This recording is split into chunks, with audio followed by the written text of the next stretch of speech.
Bonjour à toutes, bonjour à tous et bienvenue dans cette nouvelle édition des Masterclass de l'excellence commerciale. On a l'immense plaisir d'accueillir aujourd'hui le pape de la vente, j'ai nommé Nicolas Caron. Bonjour Nicolas. Bonjour Roland, merci pour cette Alors, présentation. merci à tous, vous êtes formidables. Vous étiez plus de 350 inscrits la semaine dernière pour écouter Bertrand Perrier, avocat au Conseil d'État, qui est venu nous commenter son ouvrage La parole est un sport de combat. N'hésitez pas à retrouver cette masterclass sur notre chaîne YouTube ou sur vos plateformes de podcast préférées. Une masterclass tout à fait unique où Bertrand nous a fait part à la fois de ses conseils d'orateur, mais également nous a montré tout son talent pour débattre pendant une demi-heure. Nous sommes les masterclass de l'excellence commerciale sponsorisées par Incentive.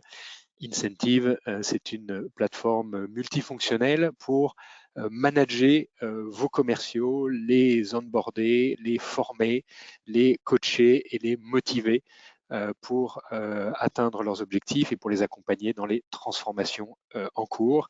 Incentive accompagne des entreprises un peu partout dans le monde et dans tous les secteurs, dans 9 langues différentes. Voilà, la page de pub est terminée et donc on accueille aujourd'hui Nicolas. Nicolas, c'est pas la première fois que on a le plaisir de t'avoir au masterclass de l'excellence commerciale, mais j'ai quand même demandé à Amaury de refaire une bio rapide pour ceux qui te connaisseraient pas encore intimement. Amaury, est-ce que tu peux nous faire refaire le parcours de Nicolas? Bien sûr. Alors, Nicolas Caron, vous êtes un spécialiste du développement commercial et maintenant un habitué des masterclass de l'excellence commerciale puisque c'est déjà votre troisième participation. Vous avez débuté votre carrière en 1993 dans plusieurs sociétés de gestion, d'abord comme commercial puis en tant que manager. Suite à ces années de terrain, vous découvrez le métier de consultant, ce qui vous permet d'intervenir à partir de 2002 dans des centaines d'entreprises de tous secteurs pour travailler sur le sujet de l'efficacité commerciale et managériale. En 2003, vous fondez votre propre entreprise de conseil en management et développement commercial. C'est d'ailleurs un franc succès et en 2020, vous vendez vos parts pour vous consacrer exclusivement à l'animation de conférences et à l'écriture. Écrire est devenu pour vous une seconde nature. Lève-toi et négocie est votre 9e ouvrage et vous n'êtes, vous le dites vous-même, pas prêt de vous arrêter. Nicolas Caron, c'est donc un honneur de vous recevoir aujourd'hui. Merci beaucoup, c'est un honneur d'écouter autant de belles choses, c'est très gentil. Alors, Nicolas, Bertrand Perrier, la semaine dernière, nous disait la parole est un sport de combat. Est-ce que la négociation est un sport de combat? Est-ce que tu peux nous dire pourquoi tu as ressenti ce besoin d'écrire ce livre? Alors, bon, il y a deux questions. Alors pourquoi ce livre? Et puis après, je pourrais revenir sur le sport de combat. Alors, pourquoi ce livre? D'abord, parce que j'avais 203, surtout quand les deux premiers de la série m'apportent autant de plaisir quotidien. Enfin, c'est vraiment incroyable, autant de retours, que ce soit sur LinkedIn, sur Amazon, et puis beaucoup via les conférences. Donc Donc, pour ceux qui nous écoutent, le premier livre c'était Lève-toi et vends, un énorme ouais, succès, toujours en tête des ventes. Et le second livre, Lève-toi et prospecte, sorti l'année dernière. Voilà. Et là c'est le troisième ouvrage, Lève-toi et négocie. Voilà. voilà. Et donc, j'ai voulu continuer dans la même série, avec le même ton, avec le même objectif pédagogique, et cette fois, donc, traiter du sujet de la négociation. Alors, pourquoi ce sujet-là, cette fois-ci? Trois principales raisons. D'abord, j'avais envie quand même de challenger un peu les techniques de négo. Parce que, alors, négociation, c'est très large, hein. On peut parler de négociation dans plein de domaines. Moi, je me concentre sur le sujet commercial et donc sur ce qu'on pourrait appeler la défense des tarifs. Donc, si on parle des techniques de vente, c'est ce que j'avais fait un peu avec mes deux ouvrages précédents. J'avais un peu challengé les techniques de vente un peu historiques en disant on peut quand même renouveler un peu les choses. Et là, je me suis dit un peu la même chose sur les techniques de négociation, la défense du tarif, qui, il faut bien le dire, aujourd'hui sont très marquées encore dans la majorité des cas parce qu'elle a été écrite dans les années 90, à juste titre d'ailleurs, c'était parfaitement fondé à l'époque. Et aujourd'hui, il me semble qu'on peut quand même ajuster quelques pratiques, remettre en cause quelques principes qui ne sont pas des règles d'or absolues à respecter jusqu'à la fin des temps. En tout cas, c'est mon sentiment. Deuxième chose, c'était que je voulais, parce que ça fait partie du succès des ouvrages précédents, continuer avec cet objectif de simplifier les choses. Que ce soit dans les livres, les retours qu'on me fait, ou bien aussi dans les conférences, la majorité des commentaires qu'on fait souvent, c'est oh là, c'est super parce que vous avez simplifié les choses.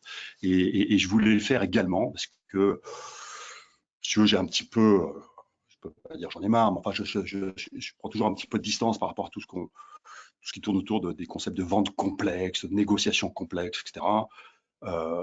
Pour moi, on confond un peu quelquefois difficile avec complexe. Et puis, en termes de négociation, si c'est complexe, c'est que vraiment, faut se méfier, quoi. Parce que quand tu comprends pas le prix auquel tu vas vendre tes affaires, c'est quand même bizarre.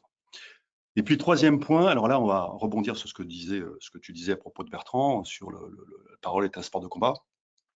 Pour moi, la négo, c'est pas un sport de combat. Et c'est aussi le point que j'ai voulu illustrer dans le livre.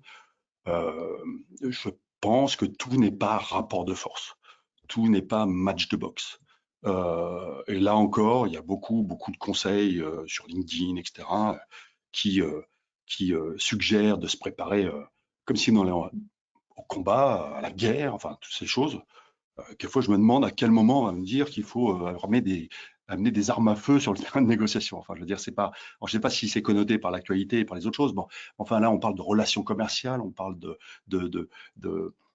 relations durables, de partenariats, enfin, de choses comme ça. Et je suis vraiment pas à l'aise avec tous ces termes guerriers, toute cette tension et tout ce rapport de force qui, pour certains, devrait être un passage obligé. Je ne crois pas. Voilà. Et c'est un En de tes tout cas, avec premiers, ces trois idées en tête que j'ai contre le bouquin. c'est un de tes premiers chapitres, hein, premier chapitre qui s'appelle Keep Cool, Ouais. dans lequel tu dis que finalement rien n'est grave et qu'il faut savoir prendre du recul pour pouvoir aborder la négociation dans des meilleures conditions, sans stress et la tête froide. Ouais. Oui, quand je dis rien n'est grave, c'est que souvent on se met une pression colossale sur les négociations qui franchement n'a pas lieu d'être, quoi. Alors ça, on l'apprend peut-être un peu avec l'âge maintenant, et maintenant j'ai peut-être un peu plus de recul que je n'avais quand je démarrais ma carrière. Mais quand tu te retournes sur ta carrière et que tu regardes et que tu comptes précisément toutes les négociations qui ont été vraiment déterminantes, cruciales, vraiment qui ont un impact énorme sur soit ta carrière perso, soit sur ton entreprise, soit sur ta vie perso, mais il y en a combien? Il n'y en a pas 25. Enfin, moi, personnellement, j'ai fait l'exercice, j'en ai compté 3. Ce qui compte avant tout dans l'efficacité commerciale, c'est le flux des affaires. C'est le nombre d'affaires que tu signes, encore et encore, etc. Ce n'est pas une négo en particulier. Ou en tout cas, Alors évidemment, quelquefois, tu as un acheteur en face de toi qui fait tout pour te laisser penser que cette affaire est absolument cruciale pour toi, mais personne n'est obligé de le croire. Donc, quand je dis rien n'est grave, c'est que, voilà, si jamais tu perds une affaire, il n'y a pas mort d'homme, quoi. On en gagne, on en perd, faut en gagner plus qu'on en perd, puis voilà, quoi. Donc ça, pour moi, c'est vraiment important. C'est pour ça que j'ai consacré toute la première partie à l'état d'esprit. Donc il y a ça. Et puis, Tu parles aussi aussi, de cette anecdote. Tu parles aussi de cette anecdote de la poule et du cochon qui montent un restaurant. La poule, c'est un restaurant qui fait des omelettes au lard, et la poule donne des œufs, et puis le cochon donne le lard. Et cette anecdote, c'est la poule contribue, hein, au restaurant, et puis le cochon, lui, il s'implique parce que c'est une partie de lui-même qu'il doit donner pour faire les omelettes. Il faut pas être le cochon de la négociation, hein. C'est ça, oui, le cœur le cœur oui, du oui, sujet. oui, je dis ça sur point de boutade, mais toujours avec le plus grand respect du client. Et je pense que c'est d'abord ça. Il faut être sincèrement concerné par les enjeux de son client et faire le maximum pour le satisfaire. Mais, tout en restant à sa place. Et quand les enjeux sont soi-disant très importants sur le négo, il ne faut pas oublier que les enjeux sont d'abord ceux du client. Et quand un client me met beaucoup de pression, voire même qu'il est un peu agressif, c'est souvent juste le reflet de ses enjeux. Et si jamais ça coince, si jamais ça ne se passe pas comme prévu, c'est son cauchemar, c'est pas le mien.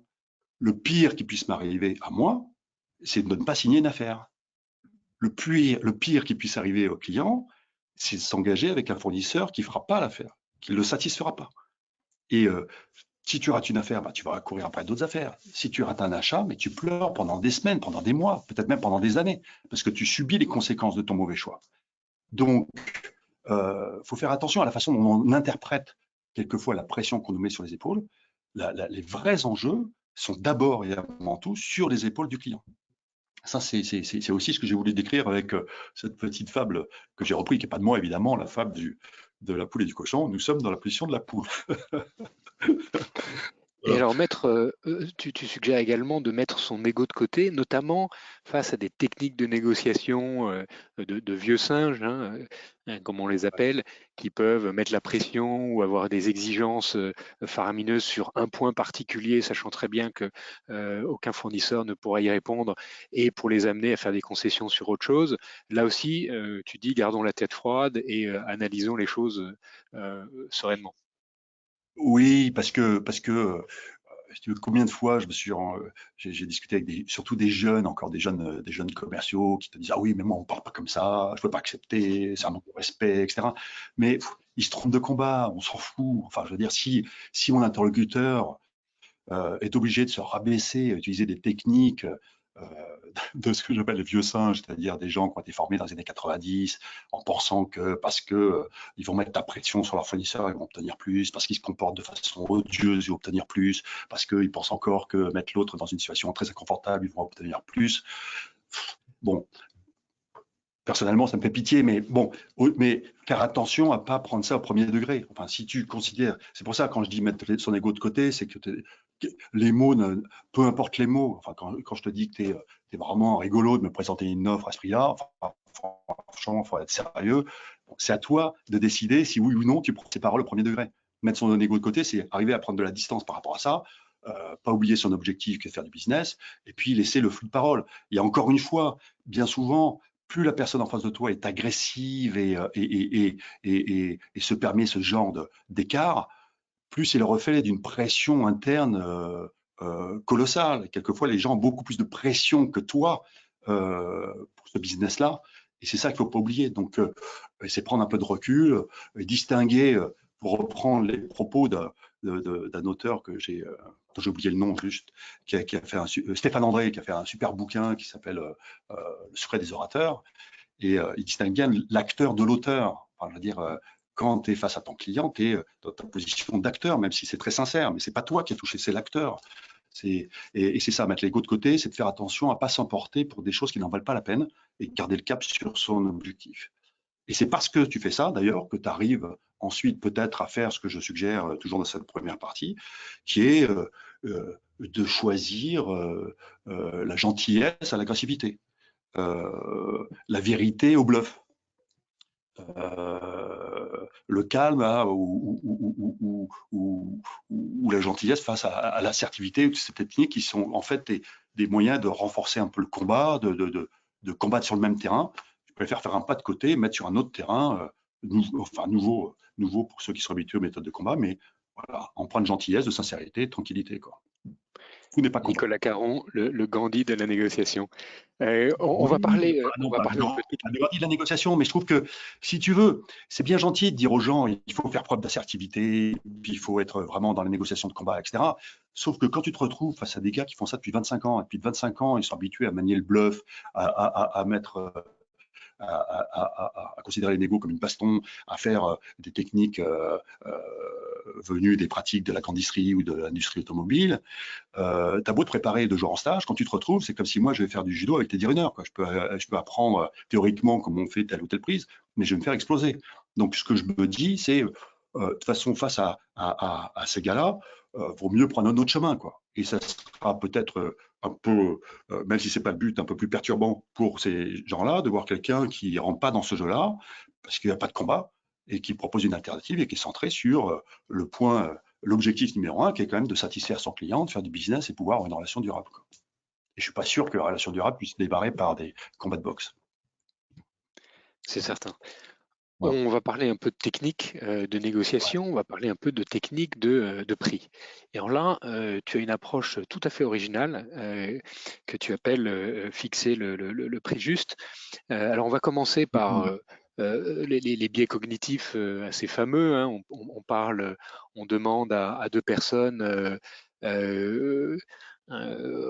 quel est est-ce que la hauteur moyenne d'un séquoia est supérieure ou inférieure à 400 mètres, et à un autre groupe de personnes, quelle est la hauteur moyenne d'un séquoia. Et on obtient dans ces deux groupes des réponses radicalement différentes, où il y a plus de 150 mètres d'écart entre les moyennes des réponses des deux groupes.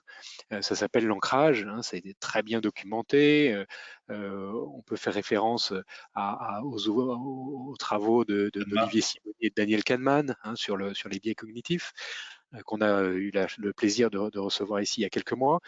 Et finalement, cette technique de l'ancrage où on va partir très haut pour ensuite descendre, toi tu dis que c'est du passé et qu'il faut mieux jouer la carte de l'authenticité. Est-ce que tu peux nous en dire plus? Pourquoi est-ce qu'il faut renoncer à cet effet d'ancrage dans une négociation? Alors, en tout cas, c'est ce que je propose, hein. Je vais être très modeste, je ne vais pas dire il faut ou vous devez, chacun fait comme il veut, mais effectivement, je trouve que cette notion d'ancrage est très documentée, et dans le jargon de la négociation a été appelée depuis les années 90, oser démarrer par une exigence initiale élevée. Hein, c'est un principe. Si tu tapes cette phrase sur Internet, mais alors tu vas avoir des centaines, vraiment au sens propre, des centaines d'articles, de PowerPoint, de posts, où tout le monde t'explique encore et encore que si on discute, il faut démarrer par une exigence initiale élevée pour ancrer la discussion sur des bases hautes. Et alors pourquoi est-ce que on a décidé de faire ça? Et encore une fois, je pense que c'était parfaitement justifié dans les années 90, parce que c'est l'époque où les acheteurs de la grande distribution ont commencé à faire un peu mal aux vendeurs, et donc eux-mêmes faisaient ça, c'est-à-dire que tu allais leur vendre quelque chose dont tu pensais que la valeur était 100, les gars éclataient de rire en disant mais attendez, ça vaut rien votre truc, au-dessus de 20, il faut même pas en parler, quoi. Et en fait, c'était leur ancrage bas, et donc tu avais des vendeurs qui étaient un peu désemparés. Donc il a fallu réagir, les former, et donc on a formé les gens à l'exacte symétrie de ces méthodes. C'est-à-dire, donc, comme je vais avoir des acheteurs qui me demandaient très bas pour avoir un peu plus haut, bah, moi, je vais attaquer très haut pour avoir un peu plus bas. Et donc, c'est de là que c'est venu, avec d'autres méthodes encore. Et depuis 30 ans, on considère que bah, c'est la règle de base. Il faut absolument démarrer une discussion. Donc, si demain, je vais te vendre quelque chose à Roland, et que mon objectif, c'est de le vendre à 100, bah, je vais me dire, j'ai commencé à lui dire 110. Et puis, comme ça, soit il va l'acheter, tant mieux, je vais me faire plein de marge, soit il l'achète pas, et puis je râlerai un peu, je vais défendre mon truc, et puis au bout d'une minute, 10 minutes, une semaine, un mois, ça dépend, bah, j'accepterai de venir sur ça. Voilà. Bon, moi, effectivement, je suis pas très à l'aise avec ça, je suis de moins en moins à l'aise avec ça. Donc, pour plusieurs raisons. D'abord, parce que il y a un petit truc qui est arrivé depuis les années 90, je pense qu'on l'a noté, c'est un truc qui s'appelle, je crois, Internet, hein, il me semble. Donc, si je prends le risque de t'envoyer un truc à 110, alors que toi, en 2 clics, tu sais que ça vaut 100, peut-être que tu vas te dire, Caron n'est pas très sérieux, je pourrais peut-être acheter autre chose. Ça, c'est la première raison. Donc, deuxième raison, c'est que moi, il y a un truc qui me gêne, c'est parce que j'ai beau chercher et tourner le truc dans tous les sens, je me dis que si je te propose un truc à 110, alors que je veux te le vendre à 100, ou alors que je reconnais que la valeur, c'est 100, on peut faire de la sémantique, chercher un vocable. Moi, j'ai cherché, je n'ai pas trouvé. Il me semble que ça s'appelle un mensonge. Hein. Si je te propose un truc à 110, alors que je pense que 100, tu vois, comment on appelle ça? Et donc, bâtir une relation et commencer une relation sur à base d'un mensonge, c'est un truc qui me met un peu moins mal à l'aise. Qui me met mal à l'aise. Alors, je ne vais pas faire le malin, je l'ai fait pendant des années. Hein, mais à force d'y réfléchir, je me dis, bon, c'est quand même pas top, quoi. Et puis, en plus, il y a l'aspect de transparence avec Internet qui fait. Donc, c'est pour ça que j'ai préféré proposer la notion de prix, alors pas le prix juste, mais un prix que j'appelle sans regret. Alors, qu'est-ce que c'est pour moi le prix sans regret? C'est le prix en dessous duquel j'ai pas envie de faire l'affaire. C'est-à-dire, c'est le prix qui m'assure une rentabilité, qui me satisfait, et c'est le prix qui me permet de prendre un risque minime en termes de compétitivité. C'est-à-dire qu'il est suffisamment haut pour assurer ma rentabilité, il est suffisamment bas pour rester compétitif. C'est ce que j'appelle mon prix sans regret. Alors évidemment, je me prive peut-être d'une marge potentielle, parce que si j'avais tapé un peu plus haut et que l'autre a le pas, je pourrais avoir de la marge. Mais j'enlève ça de mon esprit. Ce qui m'importe, c'est de gagner ma vie, donc je le mets un prix sans regret pour moi, mais également un prix sans regret sur le plan de compétitivité, et puis aussi un prix sans regret pour le client. Parce que je sais pas toi, mais moi, quand je monte dans un avion, je m'assieds à côté d'un gars, et si je lui demande combien il a payé son billet et qu'il me dit qu'il a payé 25% moins cher, ça m'énerve. Et donc, le prix sans regret, c'est aussi m'assurer et assurer le client que s'il achète à ce prix-là, il ne va pas s'apercevoir dans 15 jours qu'il s'est fait balader. Parce que ça va être douloureux. Ça va être douloureux pour lui, il va le prendre comme une forme d'humiliation, et la prochaine négo, il va me rentrer dedans beaucoup plus sévèrement, et il va être vexé, et c'est pas bien ni pour ça, et puis en termes de valeur, je suis pas à l'aise.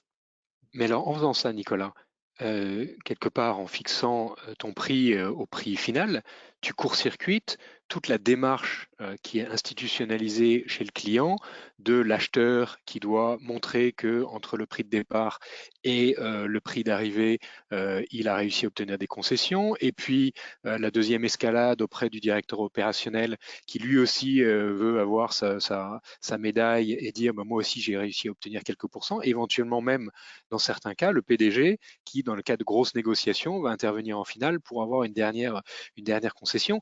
Le fait d'aboutir directement au juste prix, à un prix fair, à un prix sans regret, est-ce que ça court-circuite pas tout le processus institutionnalisé dans les grands groupes de ces mécaniques d'achat en cascade?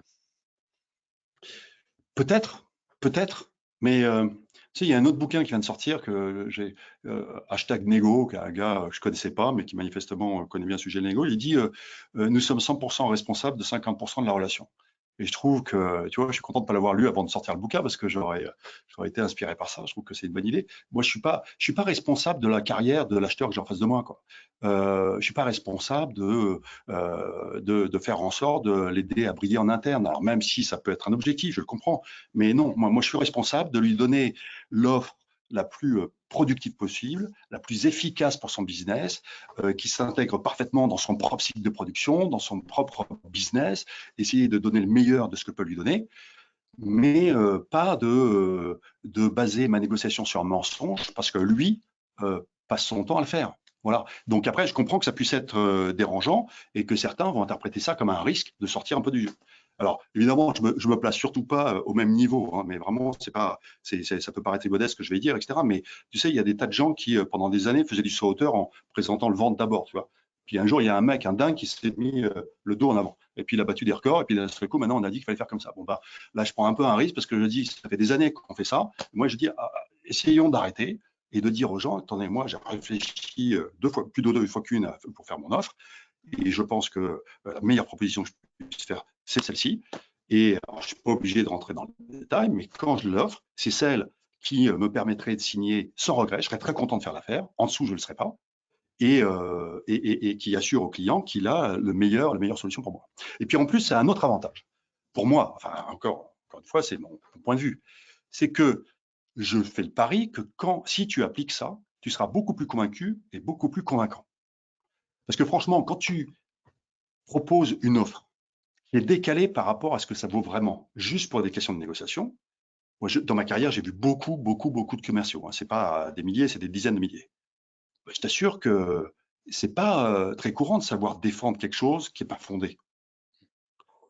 Tout le monde n'a pas fait le cours Florent, tu vois, pour arriver à tenir pendant des jours, en dire non, c'est vraiment c'est le prix qu'il faut, c'est tout à fait hein. Ok, sauf qu'à un moment donné, tu vas finir par lâcher.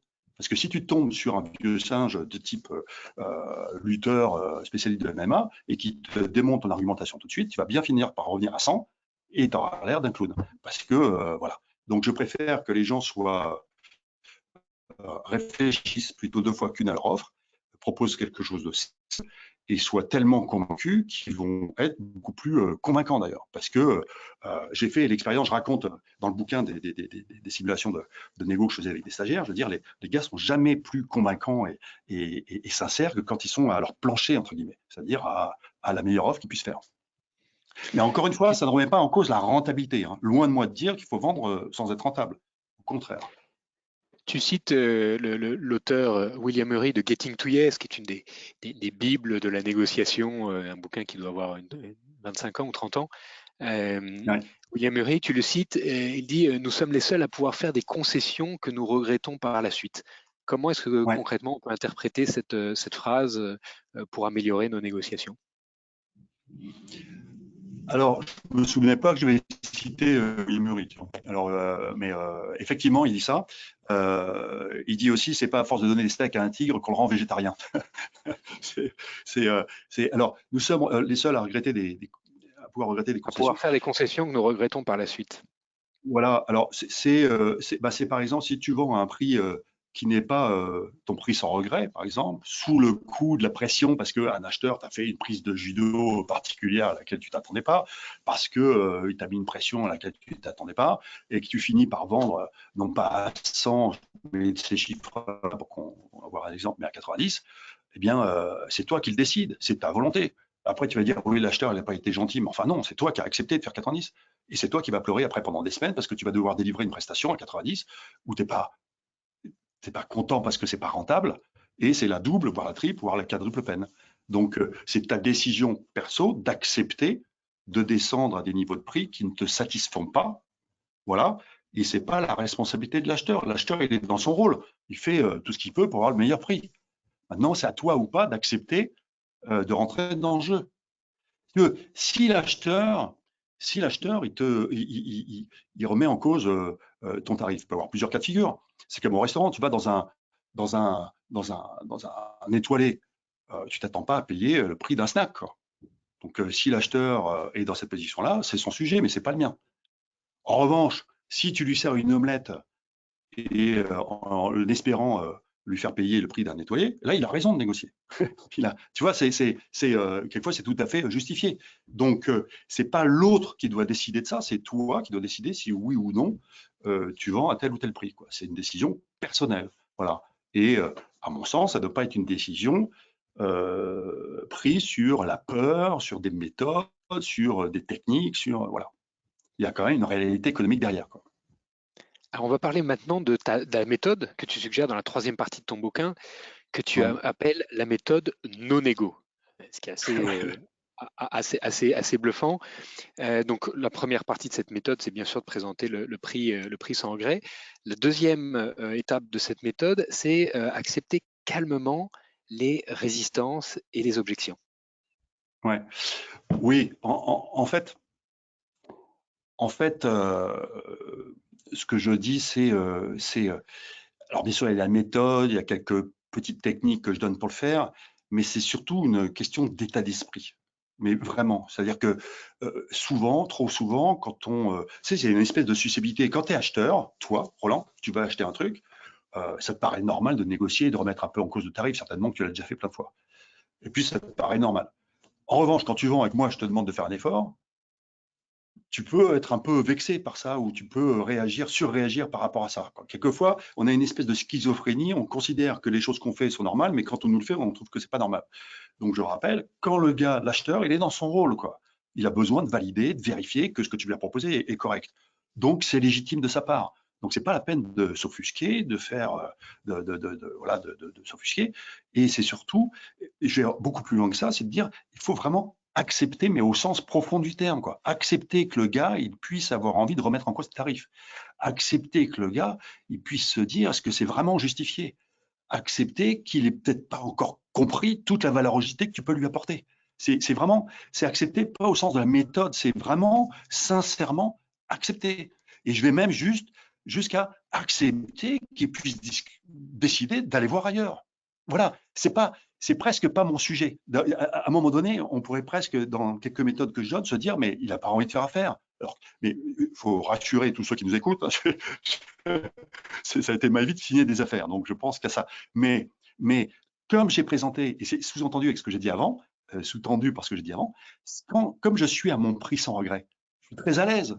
Je suis très à l'aise parce que je peux accepter tout ce que tu dis. Parce que c'est pas parce que je l'accepte que je vais pour autant aller là où tu veux. C'est pas parce que j'accepte ton point de vue que je vais dire, bon, ok, tu as raison, je vais faire moins 10%.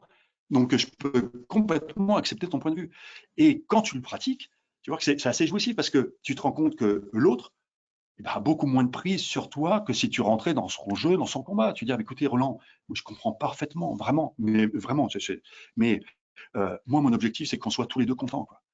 Je veux que vous soyez content de bosser avec moi et moi, je vais être content de bosser avec vous. Donc, ce que je vous ai proposé, tu vois, tu es plus dans ce mode plutôt que monter sur ces grands chevaux et puis commencer à te défendre et puis sortir des arguments auxquels tu ne crois pas toi-même, etc., quoi. Donc, c'est accepté, mais je ne veux pas qu'on retienne la méthode, c'est vraiment et sincèrement.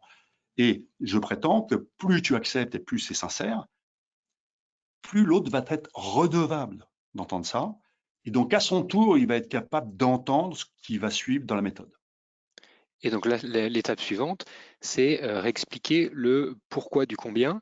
Est-ce que tu peux donner un ou deux exemples de manière un peu novatrice, différente, de réexpliquer son offre, de réexpliquer la construction de son prix?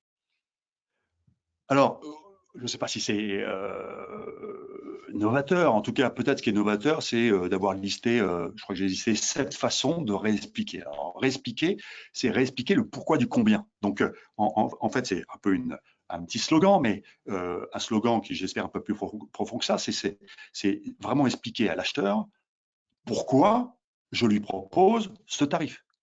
Comment je le justifie, qu'il puisse, lui, se raccorder à une économie réelle, parce que ça va l'aider à accepter mon point. Donc, quelquefois, même souvent, les commerciaux ont tendance à accélérer le jeu à ce moment-là, parce qu'ils sont stressés, ils ont peur de le faire. Donc, on bouline, on rentre, c'est le hamster qui rentre dans sa roue. Et voilà. Donc là, moi, je donne cette méthode. Alors, je peux en donner deux, si tu veux. Là, il y a de la plus soft à la plus incisive, entre guillemets. La plus soft, c'est réexpliquer de façon neutre. Alors, qu'est-ce que ça veut dire? Ça veut dire prendre le temps de reprendre toutes les justifications de la proposition que j'ai faite. Et ça peut prendre du temps. C'est pour ça que je parle de la méthode escargot. C'est-à-dire que je prends mon temps. Je prends mon temps. L'autre va avoir tendance à vouloir que j'accélère. Mais non, c'est trop important. Il faut que je vous explique comment j'ai bâti ça. Et je reprends le temps. Il y a plusieurs objectifs. C'est que sans doute, mon client n'a pas vu toute la propale, il n'a pas lu tout en détail, donc il a peut-être oublié ce qui justifie ma proposition tarifaire. Et puis, il y a un autre objectif, c'est que il faut que je laisse le temps à l'autre de réfléchir à ce qu'on pourrait appeler une porte de sortie. C'est-à-dire que si tu m'as mis une grosse pression, tu me dis, attendez, Nicolas, ça ne va pas du tout, il faut que vous fassiez un effort. OK. Et puis moi, je t'explique comment je justifie. Peut-être que toi, tu vas dire, il a raison, je pourrais peut-être, c'est justifié, toi. Mais la cohérence étant là, tu ne vas pas dire, bon, excusez-moi, je déconne, je vous ai dit n'importe quoi. Il faut que petit à petit, ça infuse, que tu aies le temps de trouver une façon de justifier que tu écoutes ce que je te dis. Donc, c'est pour ça que je prends le temps, à la fois pour lui réexpliquer sur le fond, et puis pour lui laisser le temps de trouver lui-même une porte de sortie pour ne pas l'enfermer dans le piège. Donc, ça, c'est la première méthode. Je vous donne tout un exemple. J'ai fait une transposition sur une agence web où je reprends toute la justification qu'il pourrait faire. Oui, il y a une page, mais je l'ai fait sur d'autres professions. Ça dernier 3 points, on a fait ça. Je crois qu'il y en a un, c'est réexpliquer pourquoi ce n'est pas comparable, ou un truc du genre, quoi, pour expliquer le non comparable. C'est-à-dire que là, je donne un exemple dans mon ancien métier d'ailleurs, où quelquefois j'étais mis en concurrence avec des gens qui avaient des prix de journée très, très, très inférieurs. Et alors, je me délectais quelquefois à expliquer, à prendre le temps et dire, si vous voulez, je vous explique comment est composé le prix du jour des gens qui vous proposent des prestations à ce niveau-là. Et donc, j'expliquais très gentiment, professionnel, comment est composé le prix. Juste, donc c'est pas dire de façon péremptoire que c'est pas comparable et de faire la leçon au gars, c'est juste dire, écoutez, avant de prendre votre décision, si vous permettez, je vais vous expliquer comment se construit le prix des gens qui vous proposent un tarif de cette nature. Comme ça, vous pourrez comparer. Et donc là, quelquefois, ça calme parce que d'un seul coup, l'acheteur comprend qu'il n'est pas du tout en train d'acheter la même chose. Mais encore une fois, tout ceci à chaque fois, le fil directeur, c'est de faire avec la plus grande bienveillance possible, avec beaucoup de gentillesse, de sympathie, de courtoisie, d'élégance. Je ne mets pas l'autre en défaut, c'est pas un combat de boxe, et je lui donne tous les éléments possibles pour qu'il puisse prendre sa décision en ma faveur, certes, mais sans une pression excessive, parce qu'encore une fois, je suis très à l'aise, puisque ce que je lui ai proposé, c'est à mon niveau de prix sans regret. Donc, si on ne fait pas affaire, c'est pas un drame. On arrive à la fin de cet entretien. Warren Buffett disait il faut 20 ans pour construire une réputation, 5 minutes pour la détruire. Finalement, la nouvelle méthode que tu prônes, c'est celle de la confiance, c'est celle de l'authenticité, c'est celle d'un parler vrai entre acheteurs et fournisseurs. Un grand merci pour ce partage, pour ce témoignage. Les 2 dernières questions qu'on pose à tous nos invités. Et quelle est ta plus belle expérience de management? Et est-ce qu'il y a une citation qui t'inspire, Nicolas? Ah, alors ça, j'avais pas entendu ça dans les podcasts précédents, donc j'ai dû zapper. Ah oui, ma plus belle expérience de management, alors je veux dire, c'est une expérience de jeune manager. C'est quand j'ai démarré ma première mission de manager. Je me souviens encore, je m'en souviendrai toute ma vie. On m'a confié une équipe et, et les gens autour de moi m'avaient dit, si tu veux, ce gars-là, on t'enlève de l'équipe parce que vraiment, il n'y a rien à en tirer, quoi. D'ailleurs, on va le mettre en replacement, etc. Et j'ai dit, ah bon, non, gardez-le. Et je m'étais fait un défi personnel de l'aider. Et sans doute avec beaucoup d'erreurs du jeune manager que j'étais, mais j'étais extrêmement direct. J'ai osé lui dire ce qu'on m'avait dit sur lui. Donc, il était un peu. Et j'ai osé lui dire, l'année prochaine, tu seras sur le podium et ça va tous les calmer. Et l'année suivante, elle était sur le podium. Et c'était. Rien quand en parlant, ça m'émeut, quoi. Je veux dire, c'était, pour moi, c'est un souvenir exceptionnel. Ce gars-là, j'ai eu l'impression de. Enfin, vraiment, c'était top, quoi. Et on a fait une année ensemble, côte à côte, pour remonter la pente. Et c'était extraordinaire. Et puis, la deuxième, c'était sur la citation. Alors, ma citation préférée, que je cite dans toutes mes conférences, etc., c'est quoi que tu fasses, fais-le à fond, renonce-y, d'Arthur H. Et je pense que le métier commercial est vraiment un métier qui fournit plein de raisons de se réjouir, plein de sources de joie, etc. Encore faut-il le faire à fond. Et tous les gens que j'ai croisés dans ma carrière qui s'éclatent dans ce job, ils font le truc à fond, ils cherchent tous les jours à s'améliorer. Et voilà, c'est ce que je souhaite du fond du cœur à tous ceux qui nous ont écoutés aujourd'hui. Quoi que tu fasses, fais-le à fond ou renonce-y. Quoi que vous fassiez, précipitez-vous, si ce n'est pas encore fait, dans votre librairie préférée pour acheter Left-Way Vend, Left-Way Prospect, Left-Way Négocie, le dernier ouvrage de Nicolas Caron. 3 piliers, 3 bibles pour vos équipes et pour vous inspirer, pour transformer votre manière d'aborder la vente. Également les conférences commerciales. Nicolas, tu es conférencier, donc n'hésitez pas à aller sur le site de nicolascaron.fr si vous êtes intéressé par une conférence de Nicolas. Elles sont tout à fait spectaculaires, vivantes et inspirantes. Et puis, créer un monde de confiance, les bons comportements commerciaux pour gagner, un ouvrage de Guillaume Petitjean. Est-ce que je peux terminer en faisant un lien avec Bertrand Perrier de la semaine dernière? Bien sûr, bien sûr. Juste un dernier truc qui me démange. Tu sais, à un moment donné, j'ai bien aimé son truc, il parle de la goutte de poison dans le puits. Oui. En disant, il suffit d'une goutte pour que tout le puits soit contaminé. Eh bien, c'est un peu ce que j'ai voulu faire passer depuis tout à l'heure. Il suffit d'un mensonge pour que toute la négociation soit perturbée, et surtout la relation à long terme. Et c'est pour ça que c'est ce qui anime le bouquin dont on a parlé aujourd'hui. Une très jolie conclusion. Pour ceux qui doivent partir, on vous donne rendez-vous la semaine prochaine pour parler de désengagement, prévenir et surtout guérir avec Isabelle Barthes, qui est professeure agrégée et chercheur en management.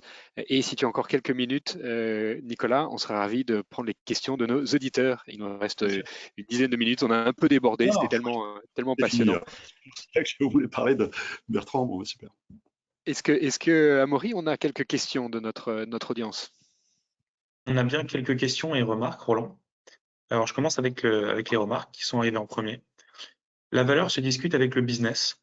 Le prix se discute avec les achats qui sont parfois décorrélés de la valeur / du business. Une autre remarque qui va avec. La négo ne se fait pas uniquement sur le prix. Beaucoup de négos se font sur des aspects de sécurité ou confidentialité, entre parenthèses RGPD, et autres plafonds de responsabilité. Votre méthode, du coup, est-elle aussi applicable aux négociations ne se faisant pas uniquement sur le prix? Ok. Alors, dans la réponse est oui, bien sûr. Dans le livre, à plusieurs reprises, je précise, je mets sous le vocable prix l'ensemble des conditions, entre guillemets, conditions générales de vente, où il y a plein d'aspects. Et je pense que c'est tout à fait adapté et je comprends toutes les autres conditions également derrière ce vocable générique pour simplifier les choses de façon pédagogique. Mais bien sûr. L'expert de la négo préconise donc de ne pas négocier. La notion de juste, je dis, l'expert de la négo préconise de ne pas négocier. La notion de juste marge est totalement subjective et les intérêts sont par nature opposés. Il n'y a donc pas de mensonge à préférer vendre à 110 plutôt qu'à 100. Et ma fenêtre sans regret peut être entre 100 et 110. Non. Tournez sous forme de question. Je comprends pas bien le détail de la question, mais je comprends l'esprit. L'esprit, c'est sûr que je vais pas plaire à tout le monde et je pense que ça peut perturber de dire non, la négo, c'est on démarre, on prend une marge et puis après on se met d'accord sur une forme de compromis. Et il y a plein de choses. Hein. J'ai vu le patron d'une école de commerce récemment dire règle d'or, toujours commencer par une exigence élevée parce que de toute façon, tout se terminera par un compromis. Je connais, hein, j'ai pratiqué pendant 30 ans et j'ai côtoyé les gens qui ont écrit ces méthodes. Donc voilà. Mon point, c'est que ce que le client achète, c'est pas une expertise en égo. Tout comme il n'achète pas une expertise en technique de vente. Ce que le client achète au fond de lui, c'est être assuré sur le fond, le fond de la chose vendue, de la technique vendue, du service, sur son efficacité, sur le fait que ça va l'aider lui-même à être plus productif. C'est d'abord ça qu'il achète. Il n'achète pas des techniques de négo. Je vous donne un exemple, il n'y a pas très longtemps, là, je me suis remis à faire des petites vidéos sur Internet. Donc, j'ai commencé à faire un peu le tour du marché, savoir, je suis parti de zéro, j'ai regardé des différentes solutions. Et puis après, j'ai eu des entretiens comme ça en visio avec plusieurs. Puis lors du deuxième interview, donc ce qu'ils doivent appeler dans leur jargon le R2, j'ai la personne qui me parle et puis je lui demande, je lui dis mais là je suis pas bien sûr, est-ce que vous pourriez me faire un proto pour que je puisse voir un peu comment la tête que ça? Et donc la fille me dit, donc elle sort son manuel, elle me dit, bah tiens, alors là, il a dit ça, donc signal d'achat, donc je vais faire la question de préfermeture. Donc oui, monsieur Caron, bien sûr, on peut le faire. Dans la mesure où on ferait ça, est-ce que ça veut dire que de votre côté, voilà. Donc là, c'est une super forte en égo, sauf que moi, ça m'a donné envie surtout de passer ailleurs, quoi. Donc en matière de négociation, c'est pareil. Quand je demande à quelqu'un de faire un effort, si le gars, il peut être très fort en égo, mais pour autant pas être très séduisant pour moi. Donc moi, je fais le pari que de plus en plus d'acheteurs ont envie de passer à côté de tout ça. Puis je pense aussi aux nouvelles générations. Je veux dire, on peut le tourner dans tous les sens. Je sais que je vais heurter des gens, mais moi, je suis désolé, quand quelqu'un me propose quelque chose à 110, et puis je fronce les sourcils, je fais où? Et puis après, on est à 105, et ben ça veut dire qu'il a commencé par un mensonge. Et ça, pour moi, c'est un peu difficile de continuer, quoi. Mais je suis peut-être caractériel, hein. Je peux le comprendre. Maintenant, j'ai passé là, je peux l'entendre. Selon vous, Nicolas, quel écart entre deux concurrents est justifiable pour un acheteur lors d'une négociation? Précisé à critères identiques et en pourcentage. Alors là, je pense que la magie de la vente, passe beaucoup par la confiance. C'est plutôt la magie de la confiance. Donc, si j'ai vraiment beaucoup confiance en vous, je pense que quelques pourcentages de plus ne m'empêcheront pas de passer par vous. En revanche, si la confiance altère franchement ma rentabilité, évidemment, je vais me poser des questions. Mais c'est d'abord une question de confiance, quoi. Est-ce que la confiance du moment, puis la confiance lorsque ça coincera, comment est-ce que vous allez vous comporter si jamais j'ai un sujet technique, ça a beaucoup de valeur. Donc, évidemment, je peux travailler avec des Chinois qui font au moins 25%, mais est-ce qu'ils seront là quand j'aurai besoin? C'est un peu délicat. Donc, je pense que quelques pourcents sont tout à fait acceptables, quoi. Est-ce que l'honnêteté en négociation permet de signer plus rapidement ou plus facilement un client? La confiance en négociation permet de signer beaucoup plus rapidement. Si je vous fais confiance, le cycle de vente va être accéléré. Si je vous fais confiance, je vais vous donner des infos que je ne donne pas aux autres. Si je vous fais confiance, je vais peut-être même vous donner des recos spontanément. Si je vous fais confiance, je vais moins vous emmerder sur les tarifs. Et il faut que je vous fasse confiance. C'est pour ça que je dis que le gars qui me présente un prix avec une marge de manœuvre trop importante, sauf s'il a fait le cours Florent et que c'est un expert dans les techniques à la Pinocchio, il va avoir du mal à me donner confiance parce que je vais sentir au fond de moi. Vous savez, je crois beaucoup à la force du cerveau. Alors, je vais pas faire la neuroscience, je suis incapable, mais on sent, le ventre, il parle. Je sens si le gars qui est en train de me parler, il me raconte des histoires ou s'il est sincère. Et si je vous sens sincère et si je vous fais confiance, mais tout est permis, tout est possible. Mais il faut mériter cette confiance. Là où c'est un petit peu difficile, c'est vous faire confiance alors que vous êtes en train de me rouler dans la farine. Mais il y a des gens qui savent le faire. Hein. Moi, je fais le malin, mais je me suis fait avoir combien de fois? Là, je suis en train de vivre une expérience très douloureuse à titre personnel, enfin professionnel, où j'ai fait confiance à quelqu'un pour acheter quelque chose d'important. Je n'ai pas donné trop de détails. Mais vous dire, là, je pleure, là. Je pleure. Et en plus, la façon dont est traité l'incident est encore pire. Et pourtant, je faisais confiance. Donc, c'est pas infaillible. Mais ce que je veux dire, c'est que dans ma vie, j'ai pas acheté autant que j'ai vendu, mais j'ai beaucoup acheté quand même. Quand vous êtes patron d'une entreprise, vous achetez beaucoup. C'est très difficile d'acheter. Hein. C'est très difficile. On peut faire le malin, on peut faire le bariole, on peut mettre la pression, mais c'est très difficile parce qu'on est toujours obsédé par une idée. C'est est-ce que je fais bien de choisir ce gars-là? Donc, quelquefois, effectivement, quelques pourcentages de plus, si vraiment j'ai confiance et que je suis assuré que ça va bien se passer, c'est pas le sujet, quoi. Quoi que tu fasses, fais-le à fond ou renonce-y. La Exactement. fameuse citation Voilà. de Arthur H. Et j'ai retenu aussi dans une de tes dernières phrases, la magie de la vente, c'est la magie de la confiance. Un immense merci, Nicolas, pour cet entretien, Merci. toujours aussi inspirant. Toujours sympa. Bravo pour ton nouveau bouquin. Lève-toi et négocie. Nicolas Caron, le pape de la vente, aujourd'hui en direct sur les masterclass de l'excellence commerciale. On vous donne rendez-vous à toutes et à tous la semaine prochaine pour une nouvelle masterclass passionnante avec Isabelle Barthes, des engagements, prévenir et guérir, professeur agrégé et chercheur en management. Bonne journée à tous et Merci à la semaine beaucoup. prochaine. À bientôt.